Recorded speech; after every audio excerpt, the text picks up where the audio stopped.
सांख्य दर्शन की 26वीं कक्षा।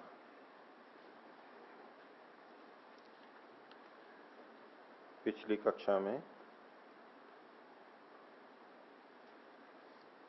प्रकृति के बारे में वर्णन कि प्रकृति इन शरीरों को कैसे उत्पन्न करती है, तो उसकी ऐसी ही प्रवृत्ति है, चेष्टा है। वो कर्म के भेद से अलग अलग आत्माओं को अलग अलग शरीर प्रदान करती है और गर्भदास के समान वो आत्मा के लिए ही कार्य करती है, ऐसी ही है वो। और सात्विक शरीरों में भी कृतकृत्यता नहीं होती, क्योंकि वहां भी उसके बाद जन्म होता रहता है, तो आवृत्ति होती रहती है।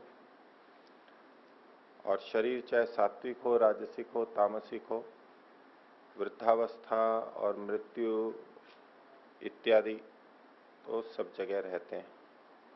इतना दुख तो सब जगह रहेगा। अन्य दुखों में न्यूनता हो सकती है। और कोई सोचे कि मैं प्रकृति लय स्थिति बना लूं, वो भी मुक्ति जैसा अनुभव होगा, कारण में लीन होकर के, तो वहां भी मग्न के समान उत्थान हो जाता है। फिर उसको भोग करके वापस शीघ्रता से जन्म उसका होता है। इसलिए वहां भी कृतकृत्यता नहीं है।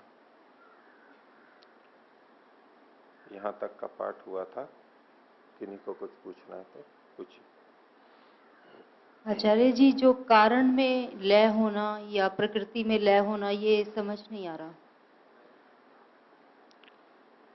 इसको अलग अलग व्याख्याएं की जाती हैं इसकी। कुछ अस्पष्ट ही रहता है, क्योंकि सीधे इसके अनुभव वाला कोई व्यक्ति तो नहीं मिला। तो एक व्याख्या तो यह है कि उसका मन ही प्रकृति में कारण में लीन हो जाता है। मन भी प्रकृति से ही बना है, अहंकार से और उससे पीछे महत तत्व से और मूल प्रकृति, जैसा हम पढ़ के आए हैं। तो वो भी कुछ समय के लिए उससे पृथक हो जाता है मन, सूक्ष्म शरीर में, और उससे भी अलग वो बिल्कुल बंध रहित अवस्था को अनुभव करता है, मुक्ति जैसा अनुभव करता है कुछ समय के लिए, और फिर प्राप्त हो जाता है। एक तो ये व्याख्या की जाती है। दूसरा, सौदेवीर जी ने इस तरह से लिखा कि जैसे वैज्ञानिक आदि खोज करते समय प्रकृति में कारण में लीन हो जाते हैं, जिस विषय में खोज करते हैं उसी में तन्मय हो जाते हैं, दुनिया की और कोई चीज उनको याद नहीं रहती, इतने तल्लीन हो जाते हैं। ऐसे ही योगी भी ध्यान काल में प्रकृति में लीन हो जाए, अपने मन को वहां लगा दे, प्रलयावस्था का संपादन कर ले। वैसे तो शरीर में ही है, लेकिन सबको नष्ट समझ लेता है, वो वैचारिक स्तर पर बना लेता है। तो कुछ समय के लिए वो बंधनों से रहित जैसी स्थिति में पहुंच जाता है। कोई वृत्ति नहीं, एकाग्रता पूरी, वृत्ति रहित स्थिति, सुखद स्थिति। तो ध्यान काल में भी लोग इसका संगति लगाते हैं। बीच बीच में जो स्थितियां बनती रहती हैं साधकों की, और वो लंबे समय तक भी रहती है, उसको भी लेते हैं। ऐसे अलग अलग व्याख्याएं इसकी की जाती है, और कोई अधिक स्पष्टीकरण इसका नहीं है। वो जैसे योग दर्शन में बताया है कि सात्विकता का, जब सात्विकता ज्यादा हो जाती है तो सत्व गुण का सुख मिलता है समाधि में, ये वही चीज है। ये वैसा नहीं है, ये उससे अलग चीज है। समाधि में जो सात्विक स्थिति होती है वो एक अलग चीज हो गई। उसको प्रकृति लय या कारण में लय नहीं कहा जाता है। वो सात्विक सुख अलग हो गया, वो तो बंधन में ही है, मन भी साथ में है, सूक्ष्म शरीर साथ में है, उससे भी अलग चीज को ये कहते हैं। जैसा कि वर्णन व्यास भाष्य में मिलता है, उसके आधार पर ये अलग चीज है उससे। ठीक है, ये असंप्रज्ञात का एक भेद माना जाता है। असंप्रज्ञात में भव प्रत्यय और उपाय प्रत्यय करके दो भेद किए हैं असंप्रज्ञात के। भव प्रत्यय असंप्रज्ञात समाधि देवों की होती है और उपाय प्रत्यय असंप्रज्ञात समाधि योगियों की होती है। ये बात व्यास भाष्य में लिखा हुआ है। तो देवों की मतलब जिन्होंने बहुत पुण्य कर्म किए हैं, अच्छे कर्म किए, ऐसे कर्माशय के कारण से उनकी ऐसी स्थिति बनती है, असंप्रज्ञात जैसा अनुभव करते हैं, जैसे ईश्वर का साक्षात्कार हो गया, कैवल्य हो गया हो। तो भव प्रत्यय ये है। और भव प्रत्यय में भी दो भाग किए उसमें, विदेह और प्रकृति लयाना। भव प्रत्यय विदेह प्रकृति लयाना। विदेह योगियों की, देवों की, वो शरीर रहित स्थिति में अनुभव करते हैं। अब इस पर टीकाकारों ने अलग अलग ढंग से किया है कि कुछ ऐसा कहते हैं कि स्थूल शरीर से रहित हो जाता है वो। अभी तो स्थूल शरीर सूक्ष्म शरीर दोनों हमारे साथ में है, और ये विदेह स्थूल शरीर से रहित हो जाता है और अलग ही किसी लोक में केवल सूक्ष्म शरीर के साथ में मुक्ति जैसा अनुभव करता है। ये विदेह, विदेह मतलब देह से रहित।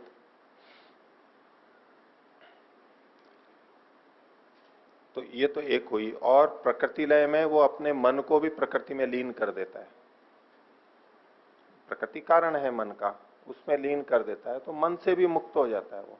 ऐसी स्थिति कहते हैं। तो प्रकृति लय एक कारण लय। तो ये सारे संस्कार वशात होते हैं, वहीं पर ही रहते हैं। यावत न पुनरावर्तते संस्कार वशात, ऐसा लिखता है, लिखा हुआ है वहां। संस्कार या कर्माशय एक बहुत यूं लंबा समय होता है, लेकिन वो छोटा ही होता है मुक्ति की दृष्टि से, और वो करके वो वापस यहीं पर आ जाते हैं, मानव शरीर में फिर आते हैं वो।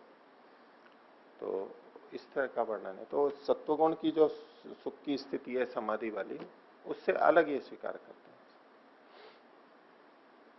धन्यवाद आचार्य जी। एक प्रश्न और आया हुआ है।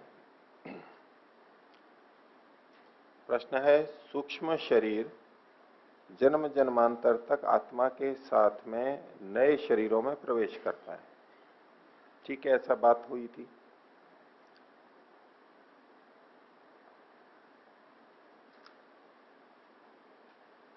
यदि वर्तमान जीवन में कोई व्यक्ति आंख, कान या किसी अन्य अंग से विकलांग है और सूक्ष्म शरीर उसे अगले जीवन में भी मिलेगा, तो क्या इस जीवन की विकलांगता उसके साथ अगले जीवन में भी जाएगी?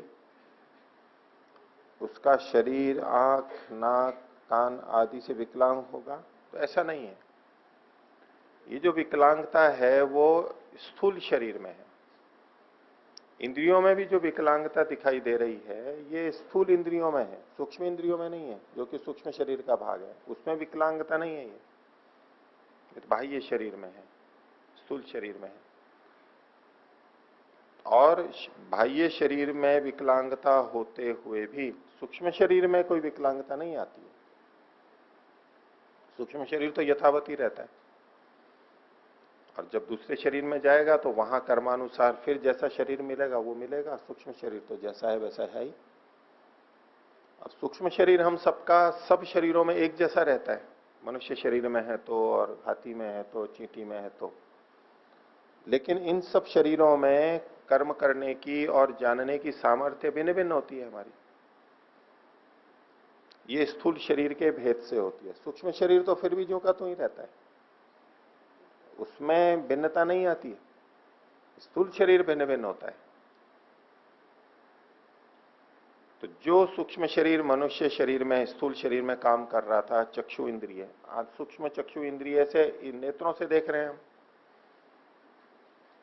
और अन्य पशुओं के शरीर में जाएंगे तो यही सूक्ष्म इंद्रिय, चक्षु इंद्रिय, वहां का जो गोलक है उसके हिसाब से देख लेगी, अधिक दूर देखेगी या कम देखेगी, कितने रंगों को देखेगी, वहां के हिसाब से। यहां हमारे अपने पैर हैं, वहां चींटी के पैर है तो चींटी के वहां पर कार्य करेगी उस तरह से। सांप है तो सांप में वहां पर उस तरह से चलेगा वो। सूक्ष्म शरीर वही रहेगा। सूक्ष्म शरीर में अंतर नहीं आता है, स्थूल शरीर के अंदर भिन्नता होती है, ऐसा। और पीछे जो हमने विपर्य आदि देखे थे,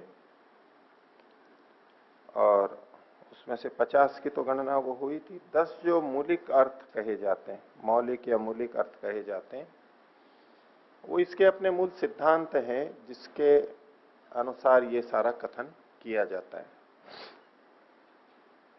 तो इसमें मूल प्रकृति की दृष्टि से 3 तत्व कहे जाते हैं प्रधान की अपेक्षा से। वो क्या है? एक तो उसका एकत्व है, प्रधान जो है मूल प्रकृति वो एक है। दूसरा है उसका अर्थवत्व है, वो सार्थक है। और तीसरा है पारार्थ्य, वो दूसरे के लिए है, अपने लिए नहीं है। एक है, मूल प्रकृति को एक ही मानते हैं, उसकी सार्थकता है और वो दूसरे के लिए है। ये 3 चीजें ये प्रधान यानी मूल प्रकृति के बारे में कही गई। अब पुरुष के लिए, उसके लिए भी 3 बातें कही गई। एक तो कहा अन्यत्व, प्रकृति से प्रधान से पुरुष का अन्यत्व है, भिन्नता है, इनका सिद्धांत दृढ़ है। जैसे अद्वैत वाले पुरुष में और प्रकृति में भेद नहीं मानते, उसी से ही निर्मित मानते हैं, एक ही तत्व मानते हैं अद्वैत। तो यहां ये अन्यत्व मानते हैं, प्रकृति से पुरुष का, जीव का, चेतन का अन्यत्व मानते हैं, भिन्नता मानते हैं, एक बात। दूसरा उसका अकर्तृत्व मानते हैं, वो स्वयं क्रिया वाला नहीं है। ये चर्चा पहले आ ही चुकी है। शरीर और इंद्रियों में क्रियाएं होती हैं और उसका भोग तो आत्मा को ही करना होता है क्योंकि वो चेतन है, इस दृष्टि से उसको कर्ता कह देते हैं। लेकिन उसमें अकर्तृत्व है अपने आप में, और बहुत्व है, आत्माएं बहुत हैं, अनेक हैं। कई जने केवल एक ही चेतन तत्व मानते हैं, पर सांख्य दर्शन पुरुष को अनेक मानता है, यानी जीवात्मा, आत्मा जो है, जो बंधन में आता है, वो अनेक है और पृथक पृथक है, सबकी स्वतंत्र अलग अलग सत्ता है, एक ही नहीं है। अद्वैत में और इसमें अनेक यही मानते हैं कि जो आत्मा मेरे में है वो आप में है। एक जैसी हो ये तो ठीक है, ये तो सांख्य का भी मत है कि एक जैसी, लेकिन एक ही है ये जो कहते हैं, भेद ही नहीं है। बस वही चेतनता मेरे में है, वही चेतनता आप में है, वही एक ही तत्व चेतन पुरुष है, ऐसा दूसरे मानते हैं, सांख्य नहीं मानता है। सांख्य इसमें बहुत्व मानता है। तो अन्यत्व, अकर्तृत्व और बहुत्व, ये आत्मा पुरुष की दृष्टि से कथन है। और प्रकृति और पुरुष दोनों की दृष्टि से 3 चीजें बोलते हैं। एक तो अस्तित्व, यानी सत्ता है उनकी, ये काल्पनिक पदार्थ नहीं है, इनकी सत्ता है, अस्तित्व है, शून्य नहीं है, ये भ्रांति मात्र नहीं है, स्वप्न मात्र नहीं है, इनका अस्तित्व है, वास्तव में ये है, एक बात। दूसरा वियोग, इनका दूसरों से वियोग होता है। प्रकृति का, शरीर का आत्मा से, आत्मा का शरीर से वियोग होता है, संयोग भी होता है, वियोग भी होता है। और ये इनका योग होता है, ये मिलते हैं आपस में, योग होता है और वियोग होता है, ये दोनों होते रहते हैं प्रकृति पुरुष का। और अंतिम मौलिक पदार्थ है इनका स्थिति, ये इन्होंने कार्य द्रव्यों के लिए लिया। तो स्थूल और सूक्ष्म शरीर, उसमें जो भी हमारे तत्व आ जाते हैं, बुद्धि से लेकर के और स्थूल भूतों तक, ये विकार जो है सारे, उन सबको, उनकी भी स्थिति होती है, उनका भी अपना अलग से अस्तित्व होता है, स्थिति होती है। वो बनने के बाद में कुछ बने रहते हैं और हमारे लिए हित करते रहते हैं। तो ये कुछ इनकी मूलभूत मान्यताएं हैं। उन 10 को मिला करके ये 60 चीजें होती हैं।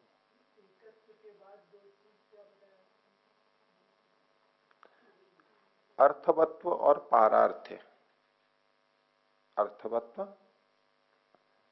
और पारार्थ्य, ये प्रधान का, प्रकृति का है, ये षष्ठी तंत्र बनेगा।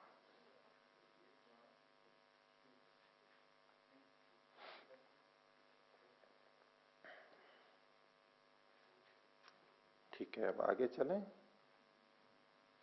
पूछिए।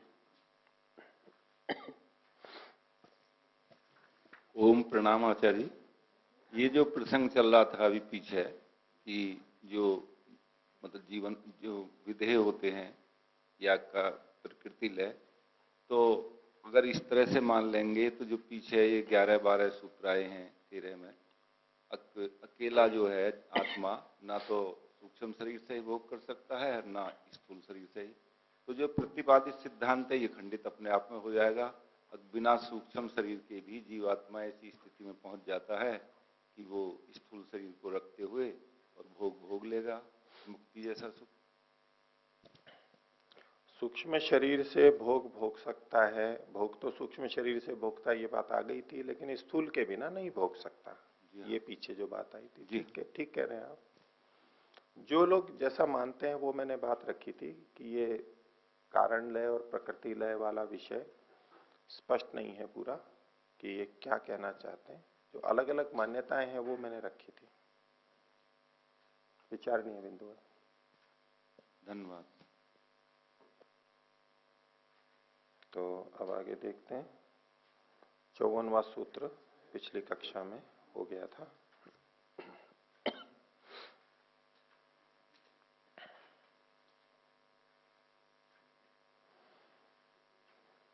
तो प्रकृति ये शरीर आदि देती है, प्रदान करती है, तो प्रकृति स्वयं तो कार्य नहीं है, वो तो कारण है, कारण रूप में है। और ये जो बंधन मिलता है ये कार्य द्रव्यों से मिलता है, हम उससे युक्त रहते हैं, सूक्ष्म शरीर से और स्थूल शरीर से। तो वो मूल प्रकृति कार्य रूप में कैसे बदल जाती है, तो उसके लिए अगला सूत्र है 55वां, बोलिए। अकार्यत्वेपि तद्योगः पारवश्यात्। अकार्यत्व होने पर भी, प्रधान में मूल प्रकृति में अकार्यत्व है। अकार्यत्व मतलब वो स्वयं कार्य नहीं है, क्योंकि वो तो मूल कारण है। अगर प्रधान को, मूल प्रकृति को, अव्यक्त को कार्य मान लेंगे तो इसका मतलब उसका भी कोई कारण होगा और वो अनित्य होगी। वो नित्य है, उसका कोई कारण नहीं है, उसमें कार्यत्व नहीं है। उसमें कारणत्व तो है, कार्यत्व नहीं है। तो कहा अकार्य होते हुए भी तद्योग, उसका कार्य के रूप में परिणमन होता है, वो कार्य रूप में बदल जाती है। कैसे? पारवश्यात, परवशता के कारण से, दूसरे के वश में है, दूसरा कोई उसको कार्य रूप में बदलता है, वो स्वयं नहीं बदलती, स्वयं बदल नहीं सकती है वो। भले ही उसमें सत्वरस्तम है और उनके अपने गुण धर्म हैं, लेकिन वो अपने आप कार्य रूप में परिणत नहीं हो सकती, उसकी परवशता है। इसी रूप में बनेगी ऐसा वो खुद नहीं कर सकती, परवशता है। पीछे भी परतंत्रता आदि वचन इसके लिए आए थे प्रकृति के लिए कि वो बंधन नहीं कर सकती, क्योंकि वो खुद परतंत्र है, ये पारवश्य है। तो फिर बात आई कि भाई ये किसके वश में है? पर के वश में है, परवश है। वो पर कौन है, दूसरा कौन है जिसके ये वश में है? तो उसके लिए अगले सूत्र में कहा जा रहा है, 56वां सूत्र, बोलिए। स ही सर्ववित् सर्वकर्ता। जिसके ये वश में है वो कौन है? सर्ववित् है, सबको जानने वाला है। वो अलग है। सर्ववित् का दूसरा अर्थ सब जगह विद्यमान भी किया जाता है, वित्त सत्ता अर्थ लेते हुए। जान लेंगे तो सबको जानने वाला है, क्योंकि वो सर्वव्यापक है। सर्वव्यापक है इसलिए सर्वज्ञाता भी है वो। और सर्वकर्ता, सबको करने वाला है। ये जो सारा संसार बना है उस सबका कर्ता वो ही एक अकेला है, और कोई नहीं है। मनुष्य जो चीजें बनाते हैं, पशु पक्षी जो चीजें बनाते हैं, ये इनको छोड़ दीजिए। इनको, इनके अतिरिक्त जो चीजें हैं मूल रूप में, उनका कर्ता तो वही परमात्मा है। तो स ही सर्ववित् सर्वकर्ता, जो सबको जानता है और सबको करने वाला है, उसके वश में ये प्रधान है, ये अपने आप नहीं करती है। तो प्रकृति से भिन्न, अभी तक जो बहुत चर्चा चल रही थी वो प्रकृति और पुरुष की, आत्मा की थी, कि उसके भिन्न ईश्वर को ये स्वीकार करते हैं। पीछे जैसा प्रत्यक्ष के अर्थ में बताया था, प्रत्यक्ष के प्रसंग में ईश्वरा सिद्धे अगर ये लक्षण नहीं मानेंगे तो ईश्वर की असिद्धि हो जाएगी। ऐसे प्रसंग में ईश्वर को वर्णन ले लिया, ऐसे यहां पर भी। इससे पता लगता है कि प्रकृति को भी अलग मानते ही हैं, पुरुष अलग मानते ही हैं। तो अन्यत्व कह रहे थे प्रकृति का, पुरुष का, आत्मा का अन्यत्व, और ये ईश्वर परमात्मा उसको अलग मानते हैं, तीन तत्वों को मानते हैं, त्रैतवाद को। एकदम स्पष्ट वर्णन है। तो स ही सर्वविद सर्वकर्ता। अगला सूत्र और कहा, देखिए, बोलिए, ईदृशेश्वर सिद्धि ही सिद्धा। ईदृश ईश्वर की, इस प्रकार के ईश्वर की सिद्धि तो सिद्ध ही है, उसको सिद्ध करने की जरूरत नहीं है, उसकी विद्यमानता तो सिद्ध ही है, इतनी स्पष्ट है। कैसे ईश्वर की? ऐसे ईश्वर की जो कि सर्वविद और सर्व करता है, जैसा पिछले सूत्र में कहा। ऐसे परमात्मा की, ऐसे ईश्वर की जो सबको जानता है और सबका करता है, ऐसे ईश्वर की सिद्धि यानी सत्ता तो सिद्ध ही है, नित्य है, अखंडनीय है, उसको खंडन नहीं किया जा सकता। तो ये सूत्र, इनसे हमें पता लगता है कि सांख्य दर्शनकार ईश्वर को मानते थे। तो जो ये चर्चा चलती है कि सांख्य सेश्वर है या निरीश्वर है, ईश्वरवादी है या अनिश्वरवादी है, ये बहुत बात चलती रहती है। तो ईश्वरवादी है। अब सांख्य के जो अन्य कोई ग्रंथ हैं आगे के परंपरा में, अब उनकी जैसी भी मान्यता रही हो, तो उन्होंने ऐसा प्रतिपादित किया कि सांख्य ईश्वर को नहीं मानता है। तो सांख्य की दो विचारधारा है कि आप कौन से सांख्य को मानते हो, सेश्वर सांख्य को या निरीश्वर सांख्य को। तो ये जो चिन्ह मिलते हैं इससे तो ईश्वर वाला है, और कुछ वो कहते हैं कि ईश्वर नहीं होता है, अलग से ईश्वर की सत्ता नहीं है, ऐसा प्रतिपादन करते हैं। तो सांख्य का भी जब चर्चा आती है तो आप बोले कौन सा सांख्य आपने पढ़ा है, आप कौन से सांख्य को मानते हो, सेश्वर को या निरीश्वर को? और सांख्य तो एक ही है ये, बाकी तो उसके नाम पे जो प्रचलित हुआ है तो हुआ है, वो निरीश्वर कहते रहो उसको, उसको सांख्य ही क्यों कहेंगे हम? तो सम्यक ज्ञान है, सम्यक ज्ञान है, उसको हम सांख्य कहेंगे ही क्यों? ये मूल सूत्र है, ये मूल दर्शन है, इसमें ईश्वर की सत्ता स्वीकार की गई है, तो ईश्वर ही है, ये ईश्वर के सहित ही है ये दर्शन। हो गया? अब आगे देखिए 58वां सूत्र, कि प्रकृति ये सृष्टि का परिणाम होती है, परिणाम करती है, सृष्टि कार्य रूप में बदलती है दूसरे के प्रयोजन के लिए। तो इसी बात को समझाने के लिए कैसे करती है, उदाहरण देकर के कुछ बता रहे हैं। 58वां सूत्र बोलिए, प्रधान सृष्टि ही परार्थम स्वतः अपि अभोक्तृत्वात् उष्ट्र कुंकुम वहनवत। बोले प्रधान की जो सृष्टि है वो परार्थम, परार्थ के लिए, दूसरे के लिए है। मूल प्रकृति से जो सृष्टि हुई है, कार्य जगत बना है, ये दूसरे के लिए, अपने लिए नहीं है। विषय पहले भी आया ही है, संगत परार्थत्वात् इत्यादि। आगे कहते हैं स्वतो अपि अभोक्तृत्वात्, अपने लिए उसका कोई भोक्तृत्व नहीं है, भोगपना नहीं है, भोक्तापना नहीं है उसमें, वो स्वयं नहीं भोग सकती है, जड़ है वो तो। भोक्तृत्व तो आत्मा का ही है, तो दूसरे के लिए है, और अपने आप में उसका कोई भोक्तृत्व नहीं है। कैसे? तो उसके लिए उदाहरण दिया, उष्ट्र, उष्ट्र कहते हैं ऊंट को, ऊंट, कुंकुम कहते हैं केसर को। तो जैसे केसर का वहन कर रहा हो ऊंट, तो वहन तो करता है, खाता नहीं है, लेकिन ऊंट के लिए केसर थोड़ा ना होती है, मनुष्य के लिए होती है। वो जो भी खाता है वो एक अलग बात है। स्थूल उदाहरण ऐसा नहीं कि जैसे ऊंट, भाई उदाहरण दे दिया ऊंट की तरह, तो ऊंट को केसर नहीं खाता तो चारा तो खाता है। तो बोले मूल प्रकृति भी यदि तो कुछ ना कुछ तो भोगती है, ये उदाहरण से नहीं लेना है। उदाहरण केवल इतना है कि जिसके लिए वो वहन करती है, जिसको वहन करती है, उस विषय में उसका अपना कोई प्रयोजन नहीं है। तो प्रकृति चूंकि जड़ है, आत्मा के लिए सारी सृष्टि का निर्माण करती है, तो बस केवल वो ढोने का काम करती है, वो खुद नहीं खाती, वो भोग खुद भोग नहीं करती है, उसका अभोक्तृत्व है, भोक्तृत्व तो आत्मा का ही है। ठीक है। अब बात आ रही कि भाई जब वो जड़ है, अचेतन है, तो उसमें कर्तृत्व कैसे कथन कर रहे हो आप? उसका कर्तृत्व कैसे होता है? बोले वो जीव के लिए है तो उसको पता लगता है कि ये जीव है, उस जीव के लिए कुछ करना है, इसको शरीर देना है, इसको ये भोग देना है। तो जड़ वस्तु कैसे चेतन के लिए प्रवृत्त हो सकती है? तो उसको एक उदाहरण देकर के समझा रहे हैं कि हाँ ठीक है, जड़ वस्तु भी प्रवृत्त हो जाती है चेतन के लिए। कैसे?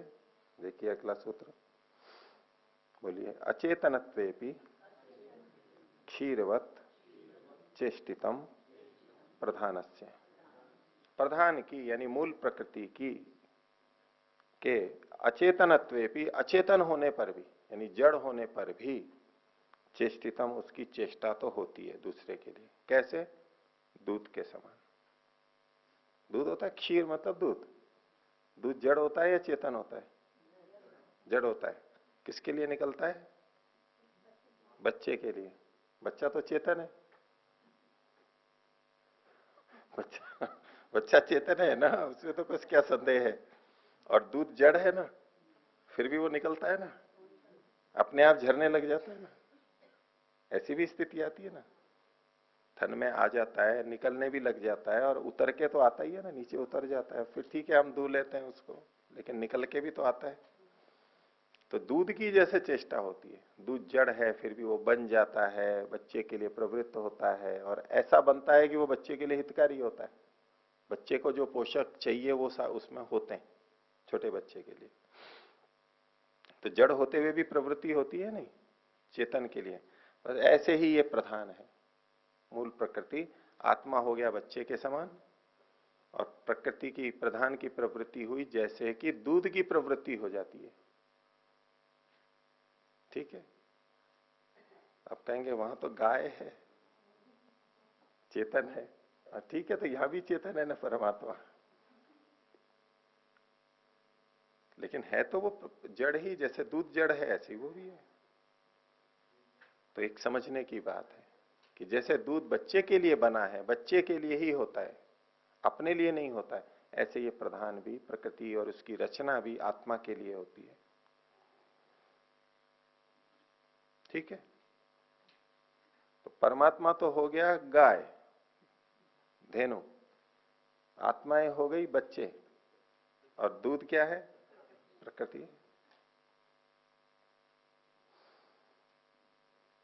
अब उसी बात को दूसरे ढंग से कह रहे हैं कि भाई प्रकृति जड़ है फिर भी कैसे करती रहती है। तो बोले चलो दूसरा उदाहरण से समझ लो, और कई तरीकों से समझा रहे हैं बात को। प्रकृति काम कैसे करती है जड़ होते हुए भी चेतन आत्मा के लिए?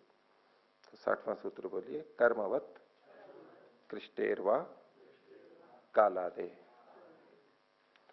कृष्टे है कर्मवत्वा।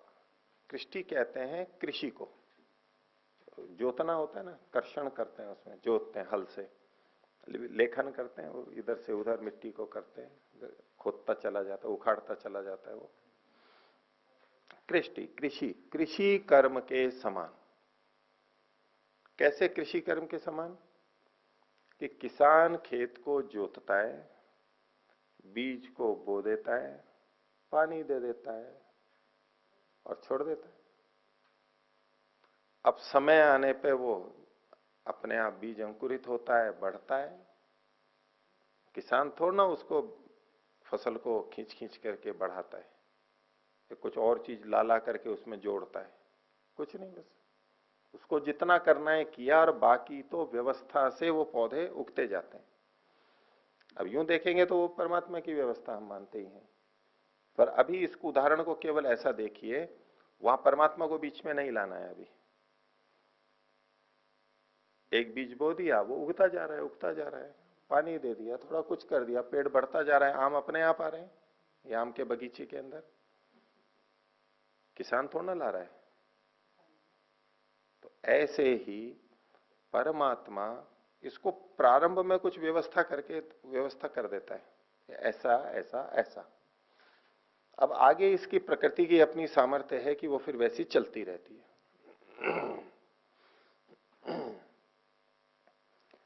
एक जो ये बात है कि परमात्मा सृष्टि को स्वयं ही चला रहा है, ये पीछे भी बात आपके सामने सामने रखी थी, चर्चा हुई थी।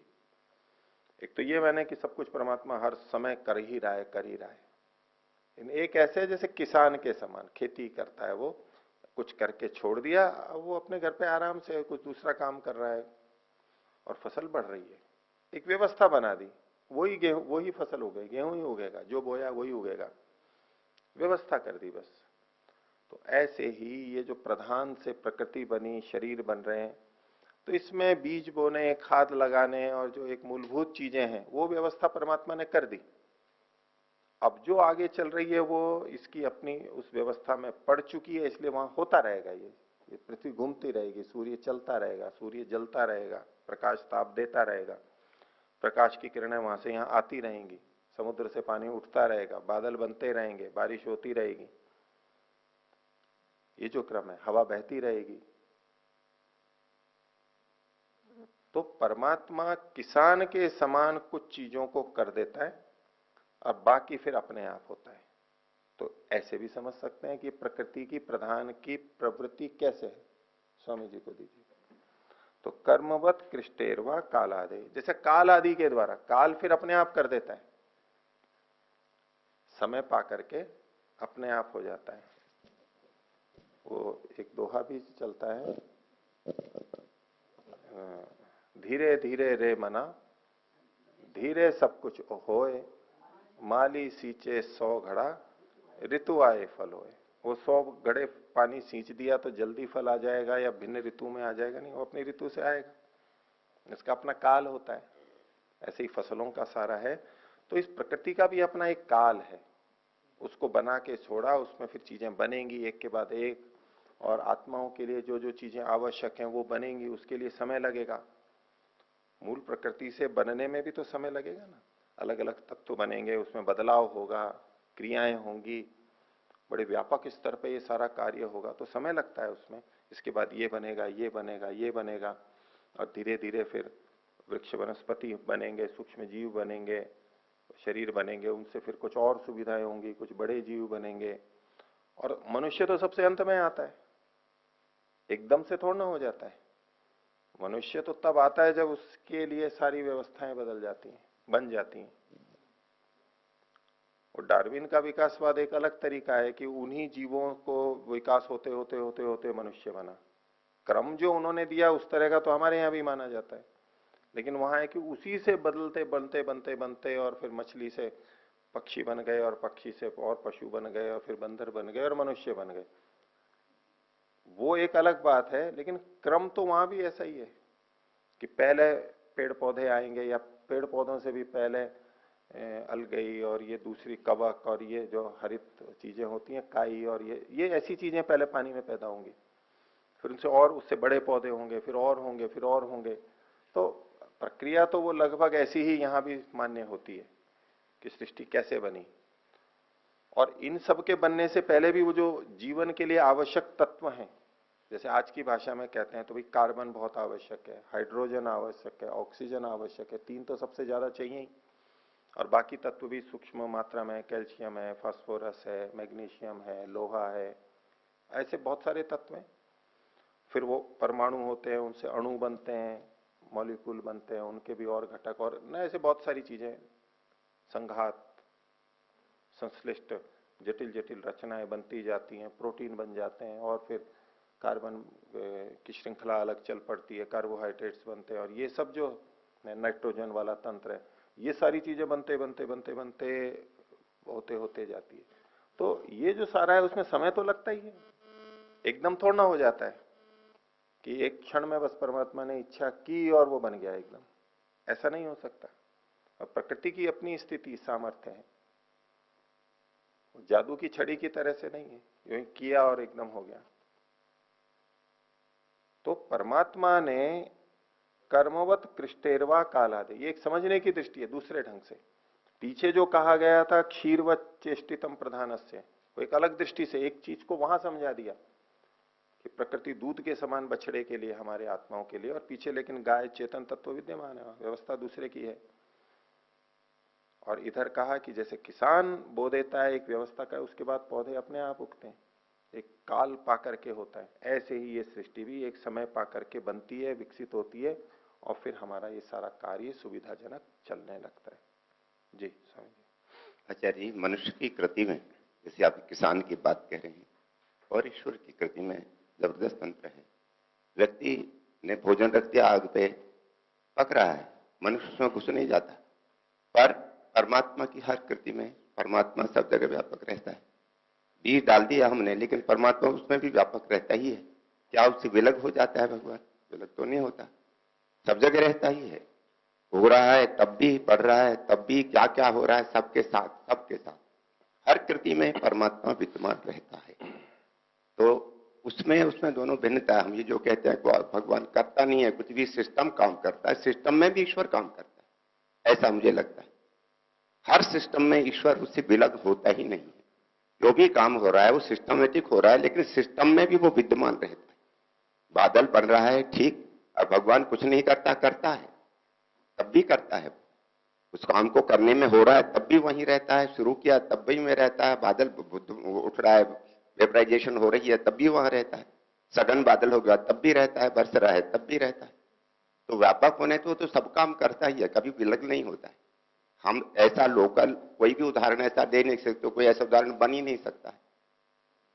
मुझे तो ऐसा लगता है कि सब जगह ईश्वर है ही, उससे सिस्टम ही काम नहीं कर रहा, वो सब में सिस्टम में भी स्वयं काम कर रहा है। जी, इसको दो भागों में बांट के देखते हैं। आपने जो बातें रखी, एक है ईश्वर की सर्वव्यापकता और एक है ईश्वर का कर्तृत्व। आपने जिस तरह रखा उन दोनों को मिला करके रखा। जहां कर्तृत्व का निषेध कर रहे हैं तो आपको शायद ये लगता है कि उसका अस्तित्व भी नकारा जा रहा है, इसलिए आप तत्काल बोलते हैं ईश्वर तो वहां भी है, बिना ईश्वर के थोड़ा ना जगह रह सकती है। ईश्वर का होना ये एक अलग बात है, सत्ता, और ईश्वर का कर्तृत्व होना ये दूसरी बात है। कोई किसी की सत्ता नहीं है वहां तो कर्तृत्व भी नहीं होगा, ये तो ठीक है, लेकिन सत्ता होते हुए भी कर्तृत्व हो ही ये आवश्यक नहीं है।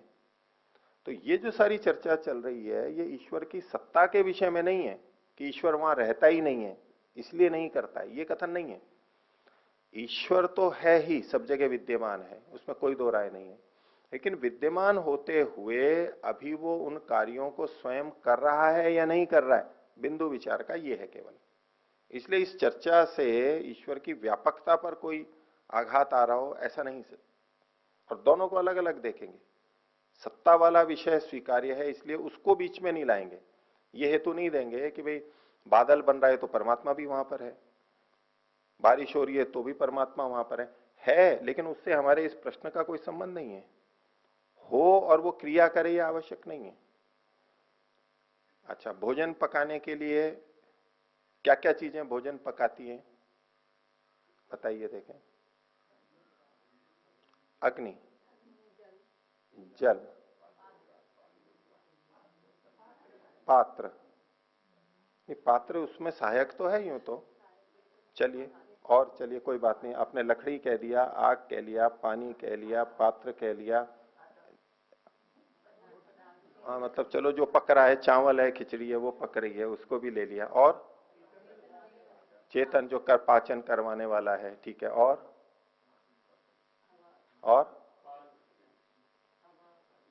काल, काल भी,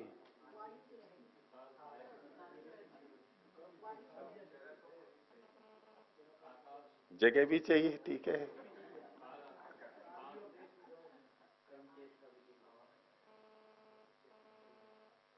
इस संसार की उत्पत्ति काल ने की है, जगह ने की है,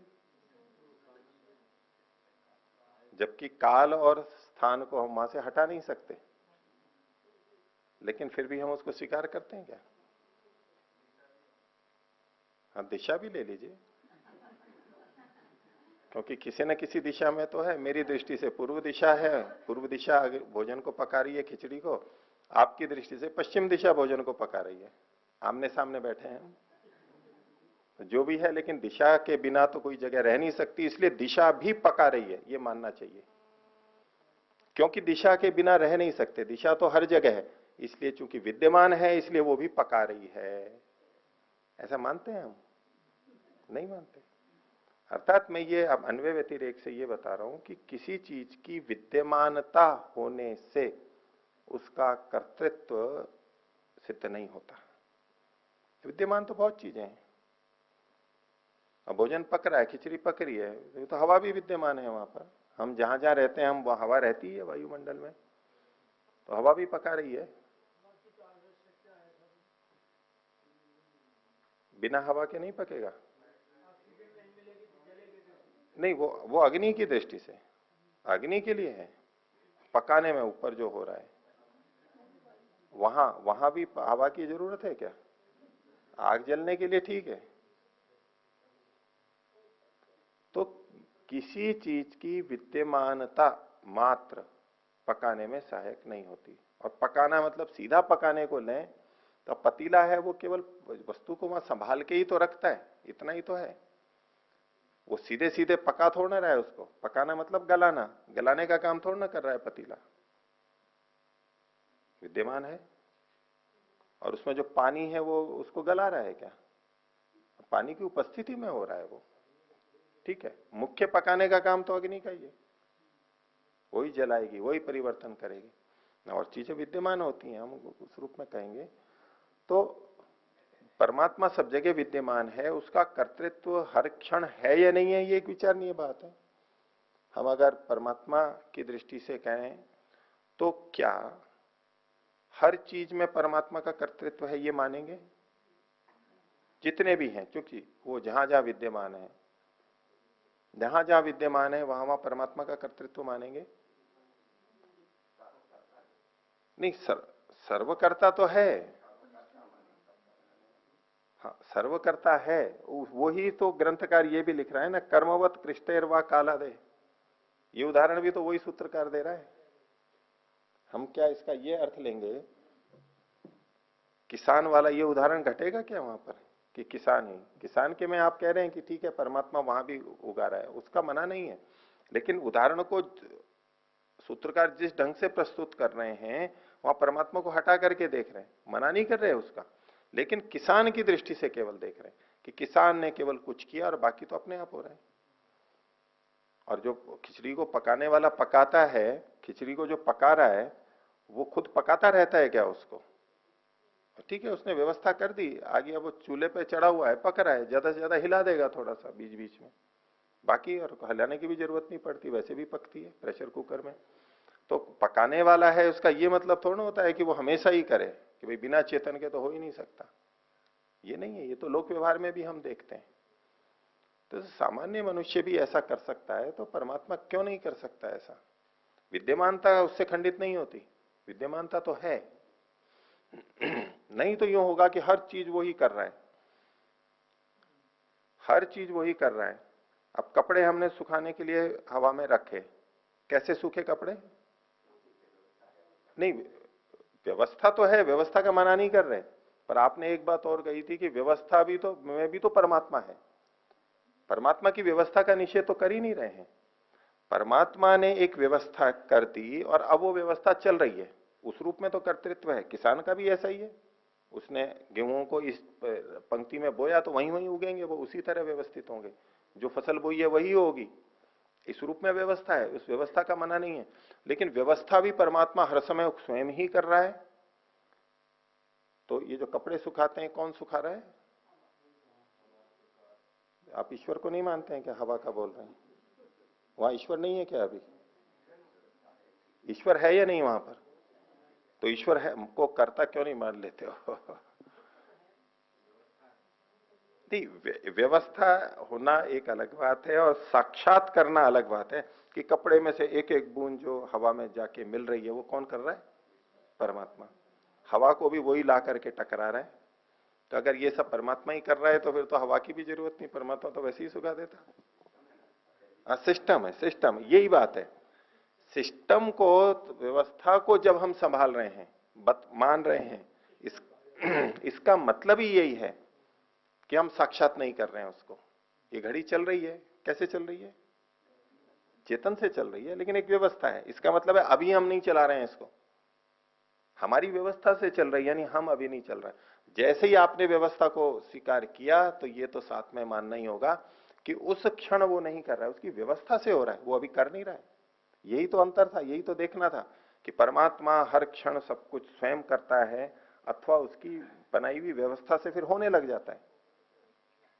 तो ये जो कर्मवत कृष्टे है वा कालादे, पहले भी एक बार इस विषय में बात आई थी, तो इससे ये प्रतीत होता है कि ये सृष्टि जो चल रही है इसमें हमें ये भी एक तथ्य देखना चाहिए कि परमात्मा ने व्यवस्था कर दी है और हर क्षण वो ही सब कुछ कर रहा है, ऐसा नहीं मानना चाहिए।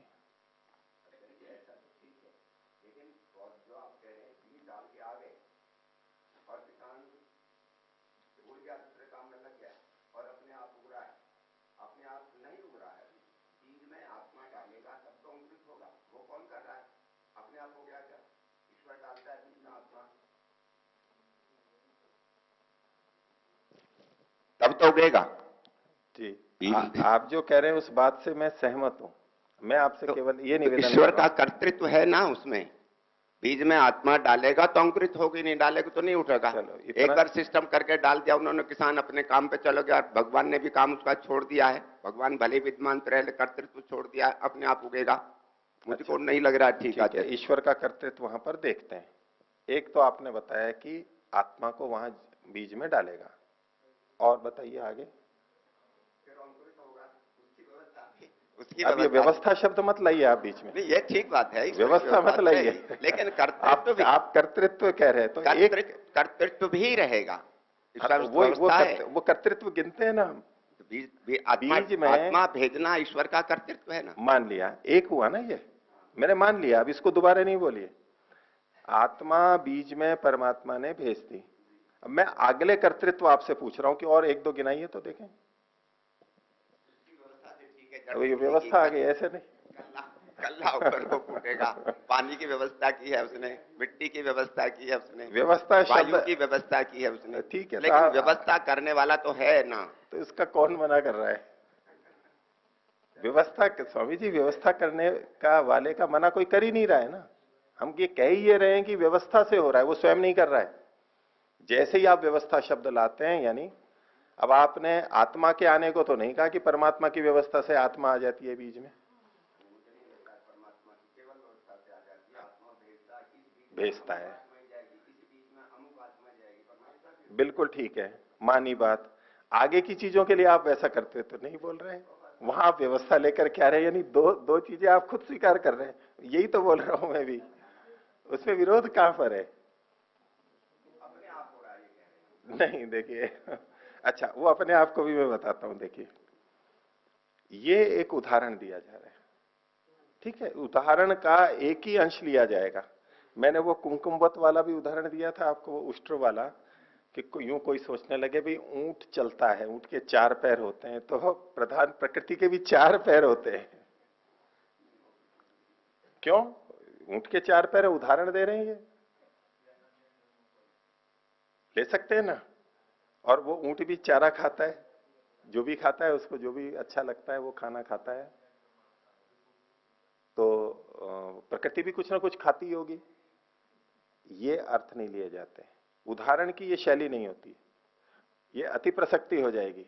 वक्ता जो समझाने के लिए उदाहरण दे रहा है उसकी अनुसार ही हमें उतना ही अर्थ लेना है, वक्ता का ये तात्पर्य ही नहीं है। अब यहां जो ये कर्मवत कृष्टेरवा कहा गया, वहां किसान की दृष्टि से कहा जा रहा है कि किसान ने कुछ किया, अब वो किसान दूसरी जगह चला गया, अब अपने आप हो रहा है। इसका ये मतलब नहीं है कि ये यूं कह रहे हैं कि बिना परमात्मा की व्यवस्था से हो रहा है। अभी केवल किसान के कर्तृत्व की दृष्टि से ही देखना, इतना ही उदाहरण है। आप वहां परमात्मा को ले आएंगे कि आपने ये कैसे बोल दिया है कि अपने आप हो रहा है? परमात्मा की व्यवस्था से हो रहा है, किसान नहीं कर रहा है तो परमात्मा कर रहा है। परमात्मा को अभी बीच में वहां नहीं लाना है उदाहरण को समझने में, और परमात्मा को हटाने से परमात्मा को मान नहीं रहे ऐसा मतलब नहीं है। ये व्यवहार में उदाहरण ऐसे ही, नहीं तो कोई उदाहरण ही नहीं दे सकते, कोई उदाहरण ही नहीं दे सकते। परमात्मा ये व्यवस्था कर रहा है, इसके लिए कोई भी उदाहरण आप दीजिए, मैं आपकी तरह से आपका खंडन करता हूं। आप दीजिए, कोई भी उदाहरण दीजिए, मैं ऐसी ऐसी चीजें बोलूंगा, आप कहेंगे नहीं नहीं ये मेरा मतलब नहीं है। तो उदाहरण तो ऐसे ही आएंगे, 100% उदाहरण तो भगवान का ही बन सकता है। दूसरा उदाहरण हम समझाने के लिए लेते हैं, उसका एक अंश ही लिया जाता है।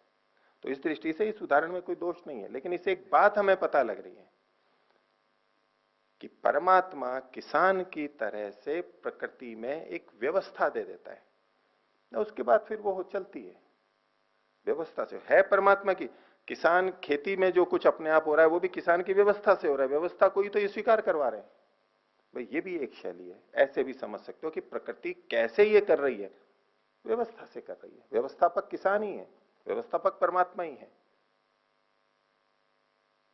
ठीक है, तो कर्मवत कृष्टेरवा कालादे। चलो ये उदाहरण नहीं, और दूसरा उदाहरण बताते हैं कि प्रकृति कैसे हमारे लिए हित कर करती है। बहुत उदाहरण दिए, अभी आएंगे उदाहरण ही उदाहरण आते जाएंगे कई। देखिए 61वां सूत्र बोलिए।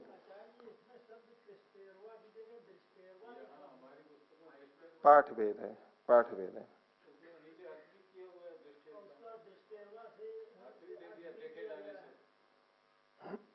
इसमें कृष्टे है ज्यादा संगत है। आगे देखिए 61वां सूत्र बोलिए। स्वभावाच्य नहीं, बोले स्वभावात चेष्टितम अनभिसंधानात भृत्यवत। अभी प्रकृति ही कैसे चेष्टा करती है जीव के लिए, तो उसके लिए उदाहरण दिया भृत्यवत, भृत्य के समान, नौकर के समान। कैसे? तो बोले स्वभावात, स्वभाव ही है उसका। प्रकृति का स्वभाव ही है कि वो काम करेगी जीव के लिए। कैसे? जैसे नौकर का स्वभाव होता है। तो स्वभावात चेष्टितम, स्वभाव से ही उसकी चेष्टा है। वो जैसे सेवक काम करता है, सेवक के काम करने की क्या विशेषता होती है कि जैसा कहा वैसा करेगा, खुद दिमाग नहीं लगाएगा। तो उसके लिए कहा अनभिसंधानात, बिना विचारे। अभिसंधान कहते हैं सोच विचार करके कि मेरे को करना है नहीं करना है, इसने मेरे लिए इतना किया या करूं नहीं करूं, ऐसे नहीं। वो नौकर जैसे स्वामी ने आदेश दिया और उसको करना है बस।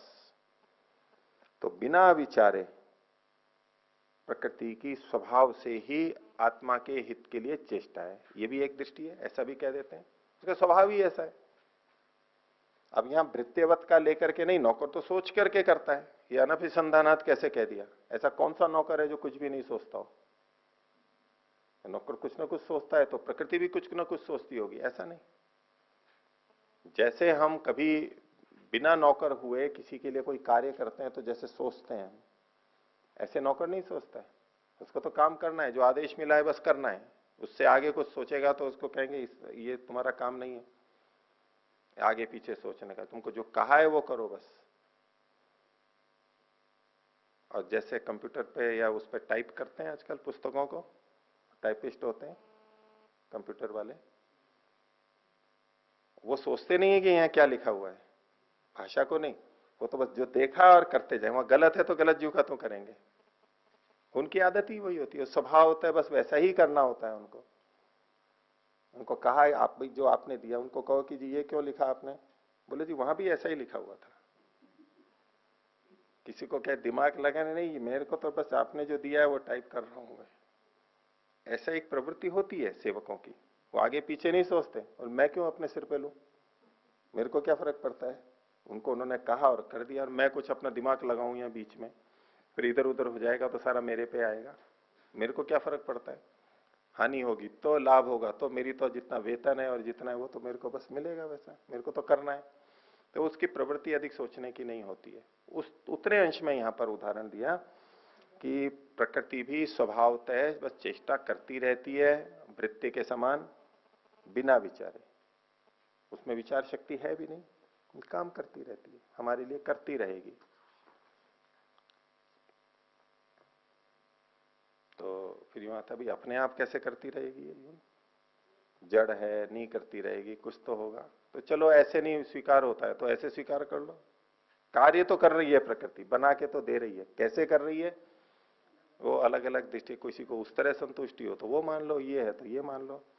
तो आगे देखिए 62वां सूत्र बोलिए। कर्मा कृष्टेरवा अपि अनादितः। अनादि काल से चल रहे कर्मों से आकृष्ट होकर के वो हमारे को दे रही है, ऐसा मान लो कोई। प्रकृति कैसे कर रही है? कर्म से आकृष्ट होकर के, कर्म के अनुसार, कर्म से प्रेरित होकर के, कर्मानुसार हमें ये सब सृष्टि बना करके दे रही है।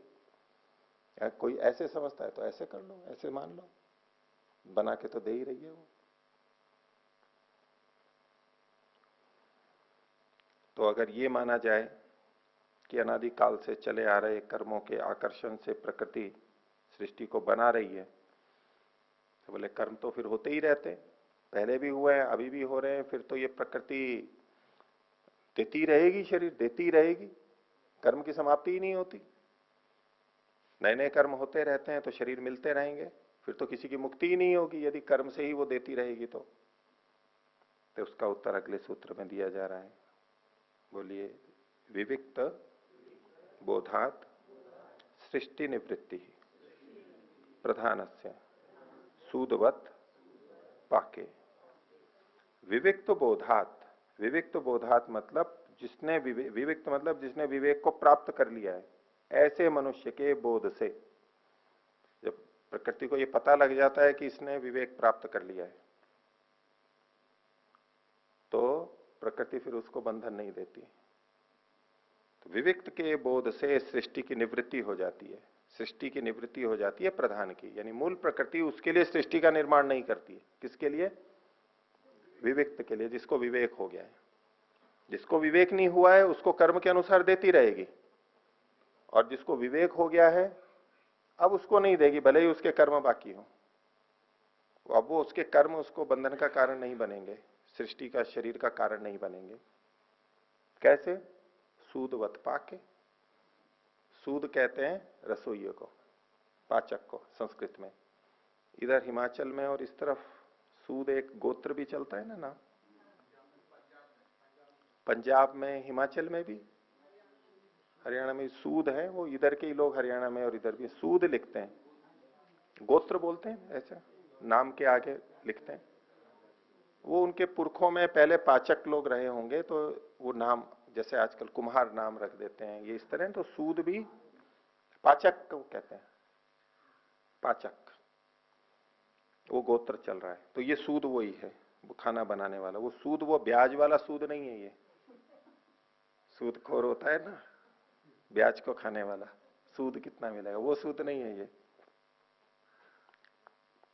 तो जैसे रसोईया भोजन बनाने के बाद में जिसका पेट भर गया है उसके लिए प्रवृत्त नहीं होता है, जिसने खाना खा लिया और खाने से विरक्त है उसके लिए प्रवृत्त नहीं होता है। हाँ, जिसको खाने की इच्छा है उसके लिए बनाएगा, उसके लिए देगा। तो ऐसे ही ये प्रकृति, जिसको उसको पता लग गया है कि ये विवेकी हो गया है, तो अब उसके लिए शरीर को नहीं देगी।